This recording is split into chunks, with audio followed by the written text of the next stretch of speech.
माध्यम से अपने तमाम भाइयों को दीपावली की बहुत बहुत शुभकामना देना चाहता हूं। हमारे देश में अमन चैन रहे और हमारे मुल्क में हर रोज 365 दिन दिवाली की तरह खुशी मनाई जाए, ये मेरे दिल की तमन्ना है। मैं गोंडी मानकुर शिवाजी नगर में पिछले 20-25 सालों से काम कर रहा हूँ। चौथी बार एमएलए भी हूँ। अभी देख रहा हूँ कुछ लोग, छोटे भैया लोग जैसे लोग, जो अपनी राजनीतिक रोटी सेकने के लिए मेरे इस मानकुर शिवाजी नगर को बदनाम कर रहे हैं। जैसे लगता है मानकुर शिवाजी नगर में नशा नशा नशा और कुछ है ही नहीं। इसे मैंने तय किया कि मैं गोंडी का टैलेंट, कि इस गोंडी में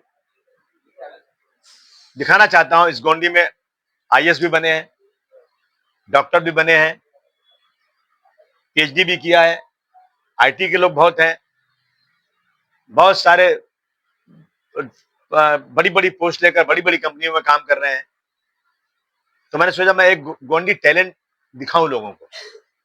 इसलिए हमने आने वाले 8 अक्टूबर सैनिचर के दिन हमने जो ये ग्राउंड जो है अंबेडकर गार्डन में एक बड़ा मैंने कार्यक्रम रखा है। उसके पहले हमने इनवाइट किया यहाँ पर कि जो है ड्राइंग के लिए बच्चे, कौन से बच्चे अच्छी ड्राइंग बनाते हैं, कौन से बच्चे फुटबॉल में बहुत अच्छे खेलने में हैं, वॉलीबॉल है, बॉक्सिंग है, बैडमिंटन है, मेहंदी जो बच्चियां लगाती हैं, और स्पीच मतलब आवाज गोवंडी स्पीच देना, सिंगिंग का प्रोग्राम, सिंगिंग कितने बच्चे अच्छी करते हैं, कराटे का काम।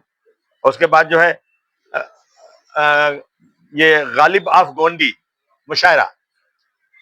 बच्चे यहाँ पे मुशायरा पढ़ना इतना आसान नहीं है कि गालिब ऑफ गोंडी में बताएंगे। नात का प्रोग्राम होगा, कुरान शरीफ की नात पढ़ेंगे, और जो है इस तरह से क्रिकेट का होगा और बहुत सारे। जब से हमने ऐलान किया है, इतने ज्यादा एप्लीकेशन आ रहे हैं, इतने ज्यादा एप्लीकेशन आ रहे हैं इसमें, इस मुकाबले में शामिल होने के लिए। मैं समझता हूं कि हम सोच भी नहीं सकते थे कि हमारे गोंडी में इतने ज्यादा टैलेंट है। इन टैलेंट को हम लोग अभी उनका वो करवा रहे हैं, कंपटीशन करवा रहे हैं। रोजाना गोंडी में चल रहा है, इन्हें कंपटीशन हो रहा है। उसमें जो लोग फर्स्ट आएंगे वो हम 8 तारीख को 7 बजे के बाद बहुत अच्छे अच्छे गेस्ट को बुलाएंगे, नाम हम बाद में अनाउंस करेंगे, बुलाएंगे, उनके हाथों से उनको अप्रिशिएट करेंगे और उनको सर्टिफिकेट देंगे। उनको बताएंगे कि हमारे गोंडी के टैलेंट ये हैं, ताकि जो लोग राजनीतिक रोटियां सेकने के लिए हमारे गोंडी को बदनाम करते हैं, उनका कम से कम उनको लगे कि हाँ, गोंडी जो है ना सिर्फ नशे वाला नहीं है, बल्कि गोंडी में बहुत बड़े बड़े टैलेंट बैठे हुए हैं। ये हमारा काम, यही हम करने जा रहे हैं, इसलिए बुलाया आपको। सर, ये जो टैलेंट शो आप गोंडी में कर रहे हैं, इसमें लगभग कितने बच्चे लोगों ने अभी तक भाग लिया?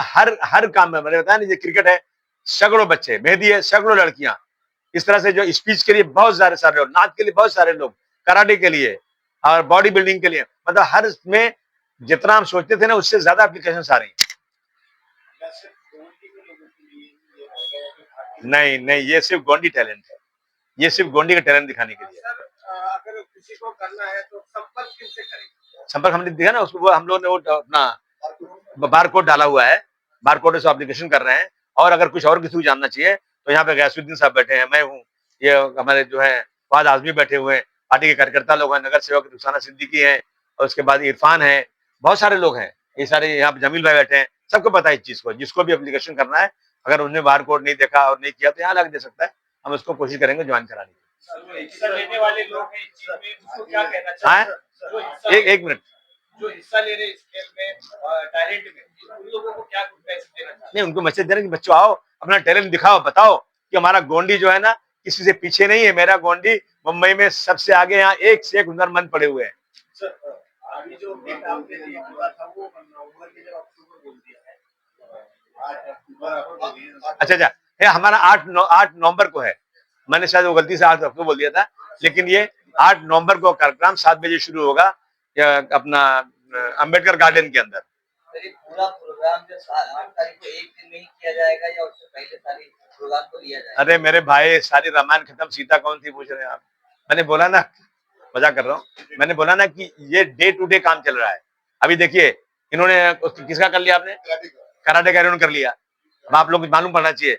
इसी तरह से किरात का होने वाला 24 तारीख को, कि 30 तारीख को, 31 तारीख को, रोजाना डेली जो लोग इसको संभाल रहे कर रहे हैं, वो सब लोग जिसकी जिम्मेदारी लिया है, वो लोग अपना अपना अपने अपने लोगों को बुला बुला करके ये कार्यक्रम शुरू कर चुके हैं। आप लिस्ट ले सकते हैं और वहां जा सकते हैं। आसिफ साहब, पूरे देश में देखा गया कि जो धीरे धीरे करके उर्दू जबान है उसको खत्म करने की साजिश की जाती है, तो क्या इसके जरिए आपने कोई ऐसी पहल की है जिससे उर्दू जबान की खिदमत हो सके? ये उर्दू जबान उसमें मुशायरा है, किरात है, स्पीच है, उर्दू में स्पीच होगी।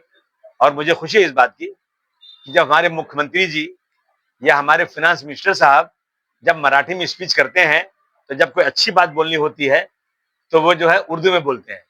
उर्दू में मोहब्बत है, उर्दू में शराफत है, उर्दू में नजाकत है। मैं क्यों ना बोलूं, उर्दू मेरी इज्जत है।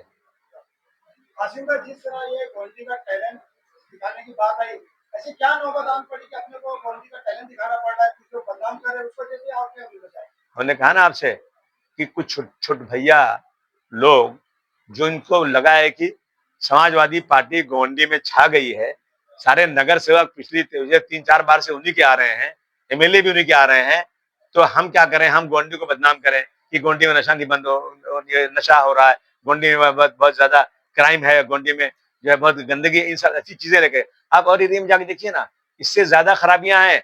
मैं कल गया था बाईकल्ला, ऐसी जगह, बिल्डिंग की जगह आप जाके देखेंगे ना, तो मैं दावे से कहता हूं कि बाईकल्ला के 207 वार्ड में कल मैंने दौरा किया, इतनी परेशानी वहां पर है, शायद गोंडी में इतनी परेशानी नहीं आज तक होगी। बहुत सारे एरिया में ऐसी चीजें हैं।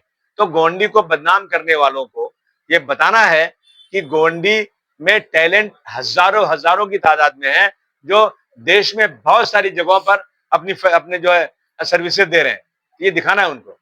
सर, ऐसा भी कहीं देखा है कि यहाँ पे गोल्डी में सर कुछ ऐसे बच्चे जो पढ़ नहीं पा रहे, सर इसके लिए कुछ निकालो एक व्यवस्था कि जो बच्चे पढ़ नहीं पा रहे, जिनके बाप एक्सपायर हो गए, डेथ हो गए, उसके बारे में ऐसा कुछ।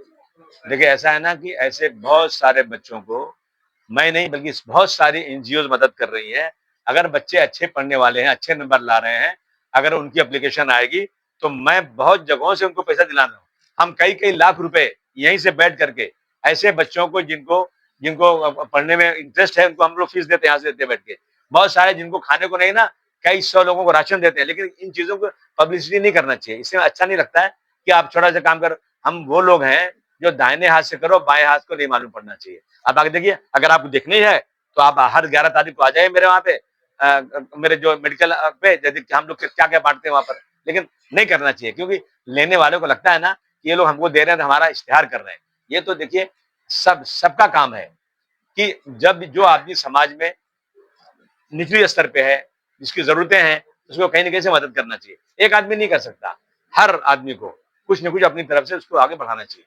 सर, गोल्डी में जो है शिक्षा की बहुत जरूरी है, तो उस तरह से आप एक आमदार है तो एक कॉलेज बनवाने की कोशिश आप करेंगे भाई? अगर मुझे आप बता दें कि एक आमदार कॉलेज बना सकता है कैसे, मैं आज करोड़ों रुपया मेरे जेब का लगाकर करने को तैयार हूं। जब से आमदार बना हूं, सरकार से कह रहा हूं मुझे एक जगह दे दो, लीज पर दे दो, पैसे में दे दो, मैं उस पर कॉलेज खोलूंगा। जब जो मेरे पास अभी जगह है वो अपनी मेडिकल सेंटर, उसमें मैंने कॉलेज खोल दिया था और शुरुआत कर दी थी। 1 साल तक मैं हर महीने 7 लाख रुपए अपने जेब से खर्च करके टीचरों को सबको तनख्वाह देता था, किससे मैं 1 रुपया लेता नहीं था। और यह था कि मेरा कॉलेज रिकॉग्नाइज हो जाएगा। मैं एमएलए था, मुझे गर्व था इस बात का कि मैं जब एजुकेशन डिपार्टमेंट जाऊंगा तो मुझे परमिशन मिल जाएगा। लेकिन लास्ट में क्या हुआ, सब कुछ होता रहा, सारा कॉलेज चलता रहा। उसके बाद लास्ट में जब वीसी की टीम आई यहाँ पर, उन्होंने कहा कि आपकी जो जगह मिली है ना, ये सिर्फ 3 साल की लीज पर है, जब तक 5 साल लीज नहीं होगी हम आपको परमिशन नहीं देंगे, आप स्कूल नहीं चला सकते, आपका स्कूल इलीगल होगा, गैर कानूनी होगा। हमने उस दिन से बहुत कोशिश किया। सुनिए सुनिए, अभी तक हमको 5 साल का नहीं मिला है। अभी हमको जो कलेक्टर अभी आए हुए हैं और अभी जो हमारे जो है इसके मिनिस्टर हैं, रेवेन्यू मिनिस्टर, इन्होंने वादा किया मैं 5 साल दूंगा। जिस दिन 5 साल हो गया ना, सेम डे मैं वहां गर्ल्स कॉलेज का शुरुआत कर दूंगा और आगे इंशाल्लाह इसको बढ़ाऊंगा। जिस दिन मुझे बड़ी जमीन मिल गई ना, मैं किसी से पैसा नहीं मांगूंगा, मैं खुद अपने पैसे से पूरा कॉलेज बनाने को तैयार हूँ।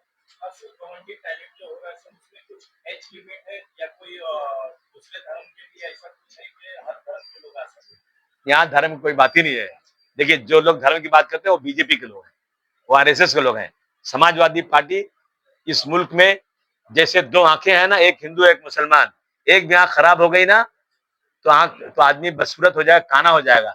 मैं इस देश को खूबसूरत देखना चाहता हूँ। हमारे यहाँ हिंदू मुस्लिम में कोई अंतर नहीं है, जितने भी आएंगे ना सबके साथ इंसाफ होगा। इलेक्शन के टाइम पे देखा गया अक्सर करके आसिम भाई की कुछ लोगों का ये शोषा हो गया है कि गोंडी को बदनाम करना चाहे किसी भी संदर्भ में, उन लोगों को आप क्या चेतावनी देना चाहेंगे? उनसे कहेंगे बस सुधर जाओ। एक मुख्यमंत्री भी अगर आपको कुछ उल्टा कहता है तो आप पलटवार करते हैं, लेकिन यहाँ पर कुछ चंद सोशल वर्कर या आपके निकाले हुए या कोई आपके खिलाफ हो तो आप चुप्पी क्यों साधी उनके खिलाफ आप? मुझे बचपन से सिखाया गया है कि कीचड़ में पत्थर डालोगे ना तो छींटा अपने पर आएगा, और ये भी सिखाया गया है कि जब हाथी चलती है ना तो चारों तरफ से कुत्ते भूखते हैं और हाथी मस्त होकर चलता रहता है। मैं वही हाथी हूँ। दूसरा सुनिए, हैं? अरे भाई, पलटवार जो है ना इलेक्शन में होगा। जो लोग आज तक अबू आसिम के आगे पीछे रह करके उनका धन्यवाद, उनका शुक्रिया अदा करते चिल्लाते थे, उनकी ज़बानें घिस जाती थी, वो एक बैग कह रहे हैं कि अबू आसिम ने कुछ काम ही नहीं किया। कल तक तो तुम ये कह रहे थे। तो ऐसे लोग क्या बोलते हैं? दोगला, दो जबान वाला। और मैं ऐसे लोगों के क्या जवाब देता नहीं ना। मैंने मेरे तमाम कार्यकर्ताओं को मना किया है, नाम भी मत लेना।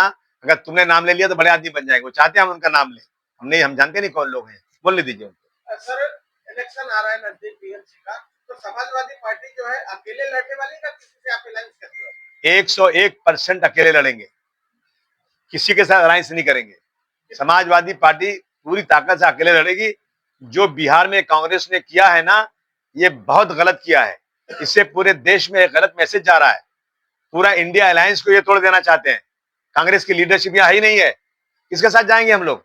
हमेशा हमने यही किया है कि बीजेपी के मुकाबले में कांग्रेस को साथ दिया, लेकिन कांग्रेस यहाँ खत्म होती जा रही है। कांग्रेस चाहती है कि आओ हमको दो, हमसे कुछ लो मत। तो इसलिए हमने तय किया है, और हमने अपने राष्ट्रीय अध्यक्ष जी से अभी हम ऊपर बात कर रहे थे, आपके पास आने के पहले उनसे बात कर रहे थे। उन्होंने कहा कि जो आपको महाराष्ट्र में सही लगे आप कदम उठाइए, हमारी तरफ से पूरा परमिशन है। आदमी साहब, आप शिवसेना के साथ में सरकार में रहे, वही इस बार जो है एक अनोखी पहल देखी गई, जहाँ दो भाई एक साथ आ रहे हैं, राज ठाकरे और उद्धव ठाकरे। अगर वहां से आपको निमंत्रण किया जाता है अलायंस के लिए, तो क्या आप उनके साथ जाने के लिए खुले हैं? किया गया निमंत्रण, आइए, लेकिन हम नहीं जाएंगे। 27 वार्ड में से कितने वार्ड जो है समाजवादी पार्टी पर अपने कैंडिडेट खड़ा करें? हम तो चाहते हैं कि 227 में पूरा पूरा हमको उम्मीदवार मिल जाए, हम पूरा खड़ा कर दें। और सपना देखना है बड़ा। गांधी जी ने कहा था सपना बड़ा देखो, छोटा मत देखो। मैं समाजवादी पार्टी का मेयर बनाना चाहता हूं। अगर मुझे 227 में अच्छे उम्मीदवार मिलेंगे, लोग मुझे वोट देंगे, तो मैं वहां खड़ा करूंगा। नहीं तो जहां जहां अच्छे उम्मीदवार होंगे हर जगह खड़ा करूंगा। हमारा आखिरी सवाल जी, कौंडी टहल में आप एक जनता को क्या संदेश देना चाहते हैं? अरे जनता को संदेश दे दिया ना मैंने कि आओ अपना टैलेंट दिखाओ, और दुनिया की आंखें फटी की फटी रह जाएं कि गोंडी में टैलेंट जितना है उतना कहीं नहीं है। सर, ये जो गोंडी टैलेंट शो है, इसमें किस तरह से पुरस्कार का जो पुरस्कार कितना लगभग तय किया? हम उसको छुपा के रखे। हम कुछ चीजें ऐसी होती बताई नहीं जाती। क्या लगता है इससे नशे पर किस तरह से शिकंजा कसा जाएगा और इसको किस तरह से बढ़ावा देगा? देखिए, ऐसा है ना कि नशा सिर्फ गोंडी में नहीं है, नशे के लिए पूरे बंबई में कोहराम मचा हुआ है। जब मैं असेंबली में खड़ा होकर बोलता हूं तो 50 एमएलए खड़े हो जाते हैं कि मेरे एरिया में, मेरे एरिया में, मेरे एरिया में। सरकार अभी सरकार थोड़ा सा सीरियस भी है। हमारे जो समीर शेख साहब आए हैं, उनसे हमारी बातें हुई कई बार। इसीलिए तो सब परेशान है ना, ये नशे वाले का अब क्या होगा मेरा। और तेरा भाइयों का बेटा जो शोले में कालिए का हुआ था। हाँ, तो अब इन सबके साथ जो है ना बहुत सख्ती बरती जा रही है। और मैं आपके माध्यम से फिर गोंडी के लोगों को और सारे प्रेस वालों को कहना चाहता हूं कि आपके पास जहां जहां नाम हो कि फला आदमी नशे का काम करता है, फला नशा पीता है, यहाँ रहता है, आप मुझे देंगे, आपका कहीं नाम नहीं आएगा। मैं उसको नशा छुड़वाने के लिए पुलिस की मदद, हमारे लोगों की मदद, उलमाओं की मदद, फैमिली की मदद लेकर के उसको मैं नशे से दूर करने का पूरा 100% मैं कोशिश कर रहा हूँ, करूंगा।